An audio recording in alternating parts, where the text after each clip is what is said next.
September 1, 1943. Rabble Airfield, New Britain. Lieutenant-commandé Saburo Sakai sonde pose d'ouvert intelligence report. He had lost one eye to American gunners a year earlier, so he scanned the words with his good one, words that made him laugh out loud in the humid operations tent. The Americans had built a new fighter, heavy as a bomber and wide as a transport. They called it the Hellcat. Our intelligence says it weighs twice as much as our Zero. Just another failed American design, he thought. Now, through the tent flaps, he could see his squadrons of A6M0s lined up on the pierced steel planking. Sleek, nimble, deadly. For 2 years, these planes had dominated the Pacific skies. British Hurricanes, American P-40s, Dutch Brewster Buffaloes, all had fallen to the Zero's guns. The Americans' latest try, this bloated Hellcat, would be no different. Here's the thing, Sakai didn't know.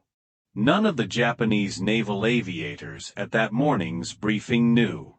In exactly 30 days, this failure would start wiping out Japanese naval aviation for good.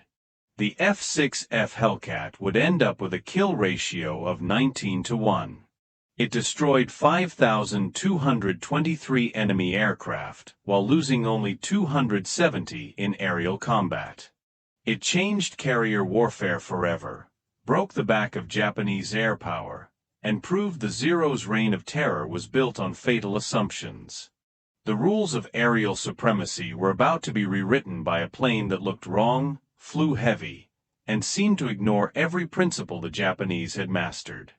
Yet within 6 months, the very pilots laughing at those intelligence reports would be writing final letters home, knowing that running into Hellcats meant almost certain death.